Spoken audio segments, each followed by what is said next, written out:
اگر سیرت کی کتابوں کو دیکھا جائے اور تاریخ کے پنوں کو پلٹا جائے اور اس میں رسول اللہ صلی اللہ علیہ وسلم کی زندگی پر نظر دوڑائی جائے تو رسول اللہ صلی اللہ علیہ وسلم کی 63 سالہ زندگی کے ہر موڑ پر امت کے لیے روشنی ہے. گھر سے لے کر بازار تک اور مسجد سے لے کر میدان کارزار تک زندگی کے کسی بھی پہلو میں اگر غور کیا جائے تو اس میں امت کے لیے روشنی، امت کے لیے پیغام اور امت کے لیے بہت سارے دروس اور اسباق ملتے ہیں. اگر رسول اللہ صلی اللہ علیہ وسلم کی سیرت کے ایک خاص پہلو پر نگاہ دوڑائی جائے کہ جب اللہ کے رسول صلی اللہ علیہ وسلم پر غموں کا پہاڑ ٹوٹا اور دنیا کے کسی بھی سیرت نگار کی کتاب کو اٹھایا جائے، دنیا کے کسی بھی تاریخ کے کتاب کو اٹھایا جائے تو جتنے بھی مورخین نے قلم اٹھایا اور لکھا تو کچھ وقت محمد رسول اللہ صلی اللہ علیہ وسلم پر ایسے گزرے کہ اس سال کو انہوں نے عام الحزن لکھا ہے، یعنی غموں کا سال. اس سال کا نام ہی انہوں نے بدل کر عام الحزن رکھا، یعنی جب پہاڑوں کے پہاڑ اور غموں کے پہاڑ انسان پر ٹوٹا ہو تو پھر اسے عام الحزن کا نام دیا ہے مورخین نے اور سیرت نگاروں نے، کیونکہ رسول اللہ صلی اللہ علیہ وسلم کے والد کے انتقال کے بعد سب سے بڑا سہارا دنیاوی اعتبار سے جو رسول اللہ کا رہا وہ ان کے چچا جان ابو طالب رہے. جب تک ابو طالب کی سانسیں چلی تو دشمنوں کو کوئی موقع نہ ملا اور ابو طالب کی وفات کے بعد رسول اللہ صلی اللہ علیہ وسلم کی زندگی یہ سمجھ لیجئے بڑے دشوار گزار اور بڑی کٹھنائی کے ساتھ گزری. پھر خدیجہ رضی اللہ تعالی عنہ جو کہ آپ کی زندگی کے سفر اور آپ کے دکھ سکھ کی ساتھی اور جب بھی کہیں کسی طرح کی درد اور بے چینی میں مبتلا ہوتے تو آ کر جہاں سہارا لیتے وہ بھی اس دنیا سے چلی گئی. چچا جان بھی چھوڑ کر دنیا سے چلے گئے اور جو ان کے کندھے کا سہارا دینے والے تھی وہ بھی دنیا سے چلی گئی، اللہ کی پیاری ہو گئی. اور پھر مکہ والوں نے جب جینا دشوار کیا تو اللہ کے رسول صلی اللہ علیہ وسلم نے رب کے پیغام کو پہنچانے کے لیے طائف کا جب سفر کیے ایک نیک امید لے کر کے اور لگ بھگ 60 سے 65 کلومیٹر پیدل چل کر، اور اس وقت کوئی بھی ایسا دروازہ نہیں تھا کہ جس کے سائے میں محمد رسول اللہ آرام کر سکیں، کوئی ایسا محفوظ جگہ نہیں تھی کہ جہاں محمد رسول اللہ جا کر اپنا دکھ درد انسان کو بیان کر سکے. صرف ان کے سامنے ایک چھوٹے سے صحابی اور محمد رسول اللہ جب طائف میں نکلے، نہ تو حکومت کے لیے، نہ تخت کے لیے، نہ واہوائی کے لیے، صرف اللہ کے دین کو پہنچانے کے لیے. اور وہاں پہنچنے کے بعد 3 قبیلے کے سرداروں سے جب ملاقات ہوئی تو تینوں قبیلے کے سردار والوں نے یہی کہا کہ اگر تو جھوٹا ہے تب بھی تیرا ساتھ ہم دینے والے نہیں، تو سچا ہے تب بھی ہم تمہارا ساتھ نہیں دیں گے، اور تمہارا جو مقام ہے، تم جس لیول کے ہو تو ہم تمہارا لیول ہم سے بڑا اونچا ہے تب بھی ہم تمہارا ساتھ نہیں دیں گے. ساتھ تو نہ دیا لیکن اوباش قسم اور بدماش قسم کے لوگوں کے ہاتھوں میں پتھر دے کر کے ان سرداروں نے رسول اللہ صلی اللہ علیہ وسلم کے پیچھے دوڑا دیے، اور جس کی وجہ سے محمد رسول اللہ کو جو قلق، جو تکلیف، جو کٹھنائی، جو دکھ درد ملا اور جو اتنی تکلیف ہوئی کہ پتھروں سے مار کر محمد رسول صلی اللہ علیہ وسلم کو لہو لہان کر دیا گیا اور خون میں گویا نہا کر بھی اور اتنے ساری تکلیف کے بے ہوش ہو کر زمین پر گر پڑے. صحابی جو چھوٹے سے صحابی رسول وہ کہتے ہیں کہ ایک باغیچے کے اندر جا کر کے سہارا لیتے ہیں اور وہاں جب ہوش کھلتی ہے تو صرف زبان میں اتنا لاتے ہیں اللہم اہدی قومی فإنہم لا یعلمون کہ اے اللہ ان بستی والوں کو ہدایت دے دے پروردگار، کیونکہ آج اگر یہ تیرے عظمت کو سمجھتی، آج اگر یہ تیرے دین کے مقام و مرتبے کو سمجھتی تو آج یہ پتھروں سے تمہارے رسول کا یہ حال نہ کرتے. اتنا کہنا تھا کہ دو فرشتے اللہ کے رسول کے پاس آ کر یہ کہنے لگے کہ اے محمد صلی اللہ علیہ وسلم، اگر آپ کہیں تو ان بستی والوں کو دونوں پہاڑوں کے بیچ میں رکھ کر کے پیس دیا جائے، ان کا نام و نشان مٹا دیا جائے. تو اس وقت اللہ کے رسول نے کہا تھا بل ارجو ان یخرج اللہ من اصلابہم من یعبد اللہ، کہ نہیں ایسا نہ کرو، مجھے امید یہ ہے کہ اللہ رب العالمین ان کی نسلوں سے ایسے لوگوں کو پیدا کرے گا جو خالص ایک اللہ کی عبادت کریں گے. اگر گرچہ یہ لوگ ایمان نہ لائیں، گرچہ یہ محمد رسول اللہ کو پتھروں سے مارتے ہیں، اللہ کے دین کو گالیاں دیتے ہیں، بل ارجو ان یخرج اللہ من اصلابہم من یعبد اللہ، لیکن مجھے پروردگار کی ذات سے یہ امید ہے کہ انہی کی نسلوں میں سے ایسے لوگوں کو پروردگار نکالے گا، انہی کی خون میں سے ایسے لوگوں کو پروردگار بنائے گا جو دین کے محافظ، دین کے رہبر اور محمد رسول اللہ کے امتی بن کر کے ابھریں گے. اور ہوا یہی کہ وہی طائف کے علاقے میں آج بھی اگر دیکھا جائے حاجی لوگوں کے لیے آرام کرنے کی جگہ وہی بنتی ہیں، کیونکہ جو ٹھنڈ علاقہ، پیڑ پودے اور درختوں والا جو علاقہ ہوتا ہے آج وہیں پر حاجی لوگوں کا آرام کرنے کی جگہ ملتی ہیں. اور آج وہاں پر مسلمانوں کی ایک ایسی بڑی تعداد اور قرآن کے اتنے بڑے بڑے محافظ اس جگہ پر پیدا ہوئے کہ جو رسول اللہ کی دعا تھی وہ ثابت ہوئی. لیکن کہنے کا مطلب یہ کہ جو دکھ، درد اور تکلیف جھیل کر کے محمد رسول اللہ صلی اللہ علیہ وسلم نے پورے دنیا کے مسلمانوں کو، پورے دنیا انسانیت کو یہ پیغام دیا کہ چاہے حالات بد سے بدتر ہوں، حالات جیسے بھی ہوں، اللہ رب العالمین کی شریعت پر انسان کو قائم رہنا چاہیے اور اللہ رب العالمین کے دین پر انسان کو ہر حال میں، چاہے وہ دکھ کے مراحل ہو یا سکھ کا سمے ہو، پروردگار کو بھولنا نہیں چاہیے. اور یہ تمام طرح کی کٹھنائی، درد، تکلیف برداشت جھیل کر کے محمد رسول اللہ صلی اللہ علیہ وسلم نے دنیا انسانیت کو ایک پیغام دے دیا کہ حالات بھی سدھرتے ہیں،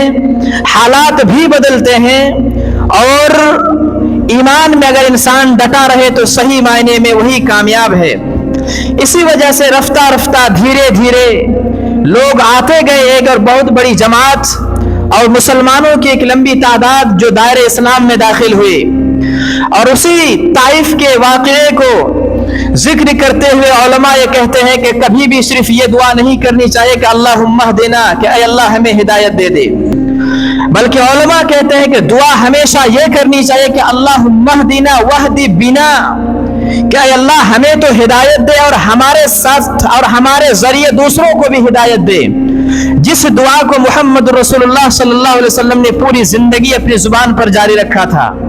کہ اللہم اہدنا واہدی بنا، اے اللہ ہمیں ہدایت دے اور ہمارے ذریعے دوسرے لوگوں کو بھی صحیح راہ دکھلا دے. یہ دعا محمد رسول اللہ صلی اللہ علیہ وسلم کی زبان پر جاری رہتے. اور اسی لیے علماء کہتے ہیں کہ اس دعا کو انسان کرنا چاہیے اپنے گھر والوں کے لیے، اپنے سماج والوں کے لیے، اپنے علاقے والوں کے لیے. اور یہ پیغام ایک بہت بڑا پیغام رہا ہے. اور دوسری بات یہ ہے کہ اسی سیرت کی کتابوں کو کھنگالا جائے تو ایک ایسا واقعہ جسے بہت کم لوگ جانتے ہیں، ایک ایسا واقعہ جسے بہت کم لوگ جانتے ہیں، جسے شعب ابی طالب کہا جاتا ہے. شعب ابی طالب، پہلے آپ یہ سمجھ لیں کہ مکے میں جتنے بھی قبائل تھے، چاہے وہ بنو عبد شمس ہو